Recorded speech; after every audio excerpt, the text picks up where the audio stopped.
ಎಲ್ಲರಿಗೂ ನಮಸ್ಕಾರ. ಇವತ್ತು ನಾವು ಟೆಕ್ಸ್ಟ್ ಟು ಕಾಲಮ್ಸ್ ಎಂಬ ಫಂಕ್ಷನ್ ಬಗ್ಗೆ ತಿಳಿದುಕೊಳ್ಳೋಣ. ಏನಿದು ಟೆಕ್ಸ್ಟ್ ಟು ಕಾಲಮ್? ಇದನ್ನು ನಾವು ಯಾವಾಗ ಉಪಯೋಗಿಸ್ತೇವೆ ಅಂದರೆ, ಒಂದು ಎಕ್ಸಾಂಪಲ್ ತಗೊಳ್ಳೋಣ. ಈಗ ನಿಮ್ಮ ನೇಮಿನಲ್ಲಿ ಫಸ್ಟ್ ನೇಮ್ ಮತ್ತು ಲಾಸ್ಟ್ ನೇಮ್ ಅಂತ ಇರುತ್ತೆ. ಸೊ ಅದನ್ನು ನಾವೀಗ ಸಪ್ರೇಟಾಗಿ ಬರೀಬೇಕು ಅಂದರೆ ಹೇಗೆ ಮಾಡೋದು? ಸೊ ಅದಕ್ಕೋಸ್ಕರ ನಾವು ಈ ಟೆಕ್ಸ್ಟ್ ಟು ಕಾಲಮ್ ಅನ್ನೋ ಫಂಕ್ಷನ್ನ ಯೂಸ್ ಮಾಡ್ಕೋಬೋದು.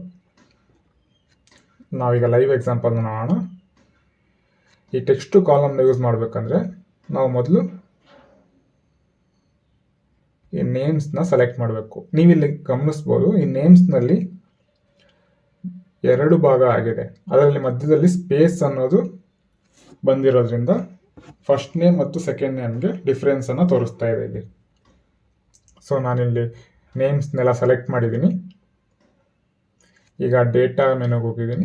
ಡೇಟಾ ಮೆನುಗೆ ಹೋಗಿ ಟೆಕ್ಸ್ಟ್ ಟು ಕಾಲಮ್ಸ್ ಅಂತ ಇದೆಯಲ್ಲ, ಅದರ ಮೇಲೆ ಕ್ಲಿಕ್ ಮಾಡ್ತಾ ಇದ್ದೀನಿ. ಇದರಲ್ಲಿ ನಾವೀಗ ಡಿಲಿಮಿಟೆಡ್ ಮತ್ತು ಫಿಕ್ಸ್ಡ್ ವಿಡ್ತ್ ಅಂತ 2 ಆಪ್ಷನ್ ಇದೆ. ನಾವು ಸದ್ಯಕ್ಕೆ ಈಗ ಡಿಲಿಮಿಟೆಡ್ ಬಗ್ಗೆ ತಿಳ್ಕೊಳ್ಳೋಣ. ಡಿಲಿಮಿಟೆಡ್ ಆದಮೇಲೆ ನೆಕ್ಸ್ಟ್ ಫಿಕ್ಸ್ಡ್ ವಿಡ್ತ್ ಬಗ್ಗೆ ತಿಳ್ಕೊಳ್ಳೋಣ. ಈಗ ಡಿಲಿಮಿಟೆಡ್ ಸೆಲೆಕ್ಟ್ ಮಾಡಿ ನೆಕ್ಸ್ಟ್ ಅಂತ ಕ್ಲಿಕ್ ಮಾಡಿದ್ದೀನಿ. ನೆಕ್ಸ್ಟ್ ಅಂತ ಕ್ಲಿಕ್ ಮಾಡಿದ್ಮೇಲೆ ನಮಗೆ ಇಲ್ಲಿ ಡಿಲಿಮಿಟರ್ಸಲ್ಲಿ ಯಾವುದನ್ನಾದರೂ ಒಂದೊಂದು ಸೆಲೆಕ್ಟ್ ಮಾಡಬೇಕೀಗ. ಇನ್ ಕೇಸ್ ನಮಗೆ ಬರೆದಿರೋ ವರ್ಡ್ ಮಧ್ಯದಲ್ಲಿ ಸೆಮಿಕೋಲನಿಂದ ಅದು ಸಪ್ರೇಟ್ ಆಗಿದ್ರೆ ಎರಡೂ ನಾವು ಸೆಮಿಕೋಲನ್ನ ಸೆಲೆಕ್ಟ್ ಮಾಡಬೇಕಾಗುತ್ತೆ, ಟಿಕ್ ಮಾಡಬೇಕಾಗುತ್ತೆ. ಇನ್ ಕೇಸ್ ಕಾಮದಿಂದ ಸೆಲೆಕ್ಟ್ ಆಗಿದ್ರೆ ಕಾಮನ ಸೆಲೆಕ್ಟ್ ಮಾಡಬೇಕಾಗುತ್ತೆ. ನಮ್ಮದು ಇದು ಸ್ಪೇಸಿಂದ ಸಪ್ರೇಟ್ ಆಗಿರೋದ್ರಿಂದ ಫಸ್ಟ್ ನೇಮ್ ಮತ್ತು ಲಾಸ್ಟ್ ನೇಮು ನಾನು ಸ್ಪೇಸ್ ಸೆಲೆಕ್ಟ್ ಮಾಡ್ತಾ ಇದ್ದೀನಿ. ಇನ್ ಕೇಸ್ ಬೇರೆ ಏನಾದರೂ ಸ್ಪೆಷಲ್ ಕ್ಯಾರೆಕ್ಟರಿಂದ ಆಗಿದ್ರೆ ನೀವು ಅದರ್ ಅಂತ ಟಿಕ್ ಮಾಡಿಬಿಟ್ಟು ಅದು ಯಾವ ಸಿಂಬಲ್ಲು ಅಥವಾ ಏನು ಸ್ಪೆಷಲ್ ಕ್ಯಾರೆಕ್ಟರ್ ಯೂಸ್ ಆಗಿದೆಯೋ ಅದನ್ನ ಇಲ್ಲಿ ಮೆನ್ಷನ್ ಮಾಡಿದ್ರೆ ಅದು ಕೂಡ ಸಪ್ರೇಟ್ ಆಗುತ್ತೆ. ನಾವಿಲ್ಲಿ ಸ್ಪೇಸ್ ಸೆಲೆಕ್ಟ್ ಮಾಡಿದ ತಕ್ಷಣ ನಾವಿಲ್ಲಿ ಡೇಟಾ ಪ್ರಿವ್ಯೂಯಲ್ಲಿ ನೋಡ್ಬೋದು ಫಸ್ಟ್ ನೇಮ್ ಮತ್ತು ಲಾಸ್ಟ್ ನೇಮ್ ಸಪ್ರೇಟ್ ಆಗಿದೆ. ಈಗ ನಾನು ನೆಕ್ಸ್ಟ್ ಮೇಲೆ ಕ್ಲಿಕ್ ಮಾಡ್ತಾ ಇದ್ದೀನಿ. ನೆಕ್ಸ್ಟ್ ಮೇಲೆ ಕ್ಲಿಕ್ ಮಾಡಾದ್ಮೇಲೆ ನಾವಿಲ್ಲಿ ಡೆಸ್ಟಿನೇಷನ್ ಸೆಲ್ಸ್ ಎಲ್ಲಿ ಬರಬೇಕು ಅಂತ ನಾವೀಗ ಸೆಲೆಕ್ಟ್ ಮಾಡಬೇಕು. ಫಸ್ಟ್ ನೇಮ್ ಮತ್ತು ಲಾಸ್ಟ್ ನೇಮ್ ಯಾವ ಸೆಲ್ಲಲ್ಲಿ ಡಿಸ್ಪ್ಲೇ ಆಗಬೇಕು ಅಂತ ನಾನೀಗ ಸೆಲೆಕ್ಟ್ ಮಾಡಿದ್ದೀನಿ. ಸೆಲೆಕ್ಟ್ ಮಾಡಾದ್ಮೇಲೆ ಫಿನಿಶ್ ಮೇಲೆ ಕ್ಲಿಕ್ ಮಾಡಿದ್ರೆ ನಮಗೀಗ ಫಸ್ಟ್ ನೇಮ್ ಮತ್ತು ಲಾಸ್ಟ್ ನೇಮ್ 2 ಡಿಸ್ಪ್ಲೇ ಆಗ್ತಾ ಇದೆ ಸಪ್ರೇಟಾಗಿ. ಸೊ ಇದು ಟೆಕ್ಸ್ಟ್ ಟು ಕಾಲಮ್ಸ್ ಮಾಡೋ ವಿಧಾನ. ಈಗ ಟೆಕ್ಸ್ಟ್ ಟು ಕಾಲಮಲ್ಲಿ ಇನ್ನೊಂದು ಆಪ್ಷನ್ ಇತ್ತು, ಅದರ ಬಗ್ಗೆ ತಿಳ್ಕೊಳ್ಳೋಣ.